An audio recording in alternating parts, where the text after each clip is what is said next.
Bismillahirrahmanirrahim. Assalamualaikum warahmatullahi wabarakatuh. Perkenalkan, nama saya Koko Bahtiar, NIM saya D400 1855 dari Prodi Teknik Elektro Universitas Muhammadiyah Surakarta. Di sini saya akan menjelaskan tentang tugas besar dari sistem pembangkit energi terbarukan. Oke. Dengan tema yaitu microgrid ya. Untuk microgrid system, di sini ada beberapa sistem pembangkit yang nanti akan digabungkan, di mana yang terdiri dari PLTS atau pembangkit listrik tenaga surya dengan kapasitas panelnya itu 100 kWp. Nah, terus ada lagi PLTB, pembangkit listrik tenaga bayu atau angin. Di sini kapasitasnya 20 kVA. Yang ketiga ada PLTMH mikrohidro dengan kapasitas 49 kVA. Dan yang terakhir ada PLTD atau diesel ya, dengan kapasitasnya 20 kVA. Oke, lanjut. Nah, untuk ketetapan beban yang telah ditentukan daripada tugas besar, yaitu yang pertama untuk infrastruktur desa sebesar 10 kVA, yang kedua kebutuhan listrik perumahan itu 160 kVA dengan ketentuan faktor dayanya 0,8. Nah, jadi untuk total daya yang digunakan nanti ada 170 kVA, maka akan menghasilkan 136 kWh kWh. Nah, untuk kalkulasi bebannya kita bisa perhitungkan di mana tadi beban hariannya 136 kWh, maka untuk satu tahunnya kita kalikan 366 hari ya. Jadi 49.776 kWh. Untuk per bulannya itu ada 4.148 kWh. Nah, baik, untuk perhitungan di PLTS tersendiri ada seperti ini. Untuk total daya panel suryanya ada 102 kWh. Untuk kebutuhan daya panel suryanya ada di 346,8. Terus total daya yang dibutuhkan panel selama 1 tahun itu ada 37.332 kWh per tahun. Nah, untuk total dayanya dalam 1 tahun itu ada 12.444 kWh. Nah, untuk solar chargingnya atau SCC-nya itu berkapasitas 27.800 ampere. Nah, untuk baterainya tersendiri setelah dihitung kita mendapatkan 143.157,8 watt. Ini untuk kalkulasi sumber daya alam seperti cahaya, terus angin, terus air, kita bisa lihat di tabel sebagai berikut. Nah, di sini untuk kecepatan angin di ketentuan masih dalam bentuk knot, kita rubah ke meter per second dengan mengalihkannya yaitu 0,51 sebagaimana di rumusnya seperti itu. Nah, di sini ketentuan kecepatan angin, terus radian harian, terus juga steam flow itu tergantung daripada NIM. Di sini NIM saya NIM 5, berarti ditambah 1 jadi 6. Seperti ini ya. Untuk kecepatan anginnya di bulan Januari hanya 214,2, di Februari 122, dan selanjutnya sampai ke Desember. Begitupun ke radiasi harian untuk cahaya matahari itu di Januari kecil sekali, hanya 1,65, dan paling tinggi ada di bulan Juni yaitu 7,64. Begitupun di steam flow untuk air ya, itu tertinggi di Desember karena mungkin curah hujan yang cukup tinggi. Seperti itu. Ini data-data ini kita kita ambil dari ketentuan yang telah ada pada tugasnya. Nah, untuk outputan di Homer Pro itu seperti ini, saya screenshot ya. Ini yang pertama untuk output daya dari PLTS PV primer, yaitu total produksinya itu setahun itu hanya 102,694 kWh per tahun. Terus untuk turbin PLTB, untuk di PLTB total produksinya 94.200 kWh per tahun.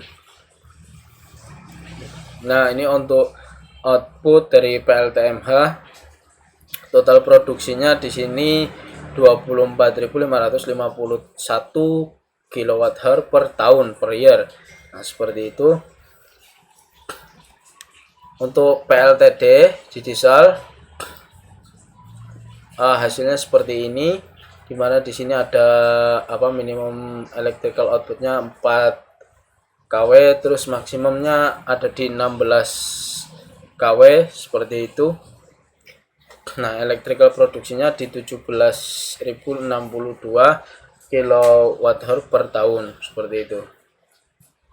Nah, untuk electrical ya, dari keempat tadi kita bisa lihat untuk total produksi daripada PV itu PLTS, terus biodiesel, turbin sama hidro itu di total itu mencapai 238.507 kWh per tahun seperti itu. Nah, di sini kontribusi yang paling sedikit ada di biodiesel hanya 7,15%.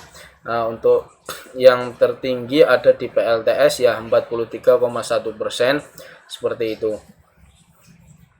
Jadi di sini mungkin untuk sumber daya alam yang paling produktif itu ada di PLTS. Untuk turbin tersendiri di angin itu hanya 39,5% saja, yaitu 94.200 tadi. Nah, tertinggi ada di PLTS 102.694. Nah, untuk totalnya ada di 238. Nah, untuk skemanya seperti ini. Dari bulan Januari sampai bulan Desember untuk skemanya seperti ini, paling tinggi ada di bulan Agustus. Nah, seperti itu. Nah, mungkin untuk gambaran daripada awalan seperti itu, kita lanjut untuk ke simulasi untuk membuktikannya. Kita buka homernya. Nah, di sini kita sudah set ya. Disconnect rate itu ada 4,50, ada terus inflation rate-nya ada di 3, ada annual capacity storage di 50, terus project lifetime ada di 25. Seperti itu. Nah, untuk di sini kita lihat generatornya itu biodieselnya adalah dengan 20 kVA 50 Hz ya. Langsung di resort kita pertama buka solar charging untuk PLTS. Nah, untuk clear indexnya tadi sudah ada di tabel ya. Ini insya Allah sama semua. Nah, di sini untuk daily radiasinya berbeda-beda seperti mana tadi di tabel yang saya gunakan. Ini nanti diubah sesuai dengan NIM masing-masing, di mana nilai A saya berada di angka 6. Jadi yang per bulan Januari ada 1650 sampai dan seterus 1,650 dan seterusnya seperti itu sampai bulan Desember lah. Untuk grafiknya seperti ini, di Januari cukup sedikit terus naik di bulan Juni itu adalah di titik puncak di mana produksinya terbanyak. Nah, terus habis itu turun lagi sampai Desember itu di PLTS. Setelah itu kita ke Win untuk PL turbin ya, PLTB. Nah, sama average-nya itu kita masukkan yang dari yang dari tabel itu yang sudah diubah dari knot ke meter per second. Nah, di sini untuk yang terendah itu ada di bulan Agustus dan Februari. Nah, yang lainnya mungkin cukup stabil. Kita turun lagi di bulan Oktober sampai Desember itu turun lagi seperti itu. Selanjutnya yang di hidro. Nah, untuk yang di hidro juga ini nilainya sudah saya masukkan sesuai yang di tabel tadi, liter per secondnya ya untuk air. Nah, untuk daripada gambar ini, diagram ini terbesar itu ada di bulan Desember ya, ada di bulan Desember karena mungkin curah hujannya juga cukup tinggi ya di bulan Desember seperti itu. Oke, langsung mungkin kita bisa kalkulasi.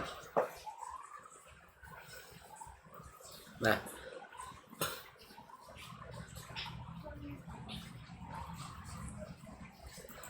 kita buka tabel ini yang dengan generator ya, kita lihat.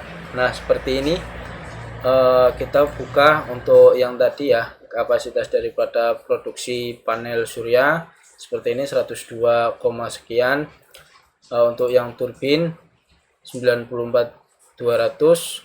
Terus untuk hidronya seperti ini, total produksinya 24.551. Terus biodiesel, biodiesel mana? Biodieselnya juga ini seperti ini tadi. Turbin udah, di electrical. Nah, kita buka electricalnya ya.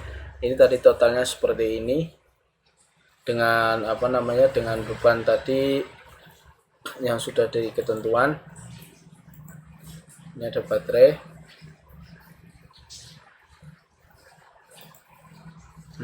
Ini untuk inverter ya. Inverternya juga untuk kapasitasnya 3,78. Nah, untuk outputannya itu energi outputnya bisa mencapai 49.622 kWh per tahun seperti itu ya.